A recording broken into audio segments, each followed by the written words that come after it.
Hello friends, welcome to SSC coaching centre. दोस्तों, आज के वीडियो में हम बात करने वाले हैं चक्रवृद्धि ब्याज के प्रश्नों की।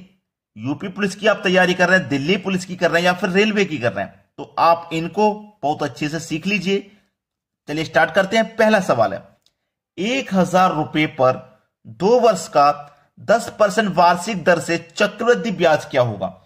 इस सवाल को आप कई तरीके से कर सकते हैं, रेशियो विधि से भी कर सकते हैं, आप फॉर्मूले से भी कर सकते हैं, लेकिन हम जो आपको तरीका बताएंगे वो ऐसा बताएंगे कि सभी प्रश्नों पे लागू हो जाए, जिससे कि मैक्सिमम प्रश्नों को हल किया जा सके और ट्रिक बिल्कुल शॉर्ट होनी चाहिए। तो आपको जो लेना है वो लेना है ये जो प्रतिशत में रेट दे रखा है, ठीक है। कितना दे रखा है? 10%, ठीक है। इसको आप फ्रैक्शन में चेंज करेंगे तो कितना होता है? 1/10 होता है। कैसे होता है? चलिए 10 लिखना है, परसेंट का मतलब बटे में 100, 10 एकम 10, 10 धामे 100, 1/10 होता है। 10% की फ्रैक्शन वैल्यू 1/10 होती है, ठीक है। तो एक तरफ आपको प्रिंसिपल लिखना, एक तरफ अमाउंट लिखना। प्रिंसिपल क्या है? नीचे वाली वैल्यू प्रिंसिपल होती है, याद रखना, और नीचे में ऊपर जोड़ देंगे ये अमाउंट होता है। तो प्रिंसिपल हो गया आपका 10 और 10 में जोड़ देंगे ऊपर 1, 11, तो 11 हो जाएगा अमाउंट। यानी कि 10 रुपये हमारा प्रिंसिपल है, उसमें 1 रुपये का ब्याज लग रहा है, तो 11 रुपये हमारा अमाउंट हो गया। और जितने वर्ष के लिए वो कह रहा है उतनी पावर कर देंगे। 2 वर्ष के लिए कह रहा है तो पावर 2 कर दो, ठीक है। 10 की पावर 2 का मान 100 हो गया और 11 की पावर 2 का मान 121 हो गया। अब समझो, प्रिंसिपल हमारा 100 है, अमाउंट हमारा 121 है, तो ब्याज हमारा कितना हो जाएगा? 21 हो जाएगा। इतना तो कंफर्म हो गया सबसे पहले। चलो अब समझ लेते हैं, हमारा प्रिंसिपल यहां कितना निकल के आया है? 100 रुपया, और प्रिंसिपल है कितना? 1,000 रुपया। यानी कि अनुपात में तो 100 है और रियल में हमारा प्रिंसिपल जो है वो है 1,000 रुपया। तो 100 से 1,000 कितने गुना पर है? 10 गुना पर है। जब प्रिंसिपल 10 गुना है तो ब्याज भी 10 गुना होगा और अमाउंट भी 10 गुना होगा। यह बात क्लियर कर लो, जो पूछा है बता दो। अब चक्रवृद्धि ब्याज क्या होगा? ब्याज पूछ रहा ना, तो ब्याज भी 10 गुना होगा। तो 21 का 10 गुना कितना हो जाएगा भाई? 210 रुपया, ठीक है। 210 रुपया ये चक्रवृद्धि ब्याज हो जाएगा हमारा। बी ऑप्शन क्लियर हो गया ना आंसर सभी को। चलिए अब देखते हैं अगला सवाल। अगला सवाल है, 12.1/2% वार्षिक दर से 6,400 रुपये का 2 वर्ष का चक्रवृद्धि ब्याज ज्ञात कीजिए। मैंने आपको क्या बताया? आपको ये लेना है रेट, ठीक है। रेट आपको क्या दे रखा है? 12.5% का। 12.1/2% का, इसको आप पहले फ्रैक्शन में बदल लो। 2 का मल्टीप्लाई 12 से करो 24, 24 में जोड़ो 25, 25/2, 25 के बटे में 2 हो जाएगा। और प्रतिशत का मतलब क्या होता है? बटे में 100, तो यहां पे बटे में 100 आ जाएगा। तो ऊपर कितना है? 25, और 100 का मल्टीप्लाई 2 से करेंगे तो 200, 25 एकम 25, 25 अट्ठे 200, यानी कि 1/8 इसकी फ्रैक्शन वैल्यू होती है, 1/8। और मैंने बताया नीचे वाली वैल्यू प्रिंसिपल और नीचे में ऊपर जोड़ देंगे तो अमाउंट, ठीक है ना। चलो एक तरफ प्रिंसिपल लिखो, एक तरफ अमाउंट। प्रिंसिपल आपका 8 है, अमाउंट आपका 8 में 1 जोड़ देंगे तो 9 हो जाएगा। 2 वर्ष की बात है ना, पावर कर दो 2। 8 की पावर 2 का मान 64 हो जाएगा, 9 की पावर 2 का मान 81 हो जाएगा, ठीक है ना। अब देखो हमारे पास प्रिंसिपल था कितना? 6400 रुपये, और प्रिंसिपल यहां कितना है? 64। रियल में 6400 है, अनुपात में 64 है, तो कितने गुना पर है भाई? 64 से 6400 कितने गुना पर हो जाएगा? 100 गुना पर हो जाएगा। जब प्रिंसिपल 100 गुना है तो जो ब्याज रहेगा वो भी 100 गुना, और जो अमाउंट रहेगा वो भी 100 गुना। हमसे पूछ रहा है चक्रवृद्धि ब्याज बताइए क्या है। तो चलो 64 से 81 रुपया हो रहा है, अनुपात में कितना है ब्याज? 17 है, ठीक है। अनुपात में 17 है। जब प्रिंसिपल 100 गुना तो फिर ब्याज भी 100 गुना, तो 17 का 100 गुना 1700, आंसर आ गया 1700, यानी कि सी ऑप्शन। अगर आपसे अमाउंट पूछता तो यह भी कितना होता? यह भी 100 गुना हो जाता। क्लियर है ना। चलो अब देखते हैं अगला सवाल। अगला सवाल है, मूलधन 4500 रुपये हो तो 2 वर्ष बाद 6.2/3% वार्षिक दर से चक्रवृद्धि मिश्रधन क्या होगा। मिश्रधन पूछ रहा है, यानी कि अमाउंट पूछ रहा है। चलिए अब इसका फ्रैक्शन आप निकाल लोगे या फिर इसका भी मैं निकाल के बताऊं? चलो मैं निकाल के बता देता हूं। 6.2/3%, 6 त्रिक का 18, 18 में 2 जोड़ो 20, 20 के बटे में 3, 20 के बटे में 3, और ये प्रतिशत का मतलब बटे में 100, ऊपर 20, 100 का 3 से करेंगे तो 300 हो जाएगा। ठीक है, चलो कटा दो, 0 से 0, 2 1 कम 2, 2 से 15 बार में कट जाएगा, यानी कि 1/15 फ्रैक्शन वैल्यू हो गई, 1/15। तो नीचे वाली वैल्यू प्रिंसिपल और नीचे में ऊपर जोड़ देंगे तो अमाउंट। चलो एक तरफ प्रिंसिपल लिखो, एक तरफ अमाउंट। प्रिंसिपल हमारा 15 है और 15 में 1 जोड़ देंगे तो 16 हमारा अमाउंट है। प्रश्न 2 वर्ष के लिए है तो पावर 2 कर देंगे, अगर 3 वर्ष के लिए होता तो पावर 3। 15 की पावर 2 का मान होता है 225, 16 की पावर 2 का मान होता है 256। यहां तक कोई दिक्कत नहीं। अब देखिए प्रिंसिपल हमारा कितना है 225 रुपया, और रियल में प्रिंसिपल कितना है हमारा 4500 रुपया। तो 225 से 4500 कितना गुना है, कितना गुना है भाई, 225 से 45 कितना गुना है, 20 गुना है। कैसे पता करेंगे, इससे इसमें डिवाइड दे दो, पता लग जाएगा कितना गुना है।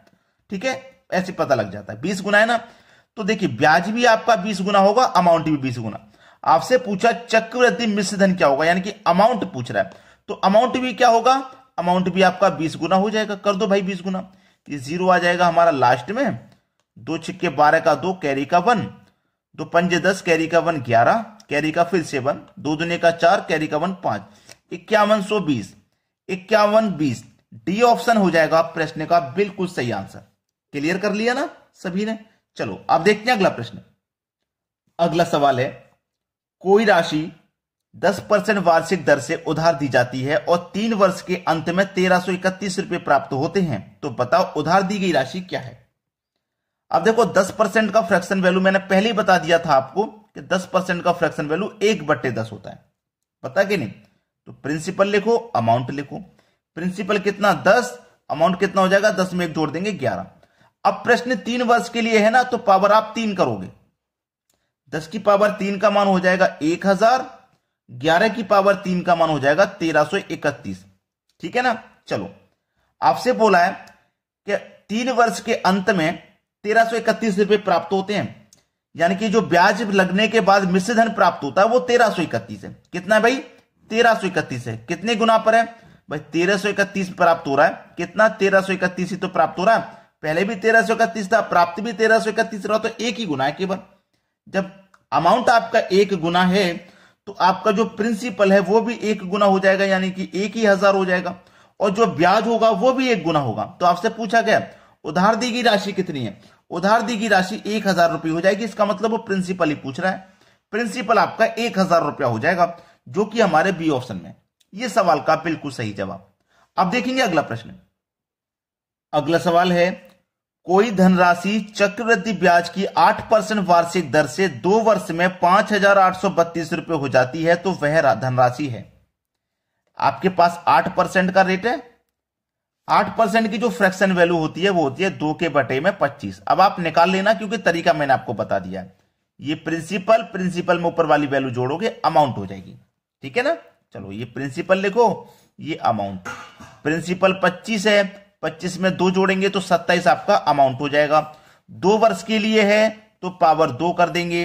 25 की पावर 2 625 होता है, 27 की पावर 2 729 होता है।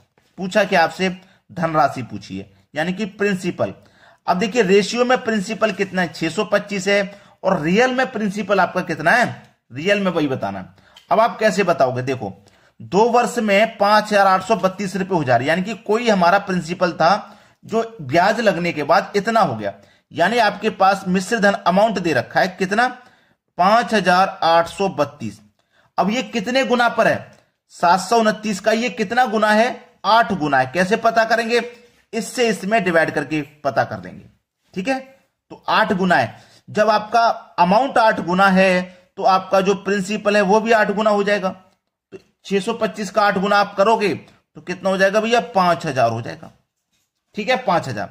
अगर वो ब्याज पूछ लेता तो ब्याज भी हम 8 गुना करते, पहले तो निकाल लेते रेशियो में कितना है, फिर उसका भी हम 8 गुना कर देते। तो हमारा प्रिंसिपल जो हो जाएगा वो हो जाएगा 5000, जो हमारे सी ऑप्शन में दिया गया। क्लियर हो गया ना। चलो अब देखते हैं अगला सवाल।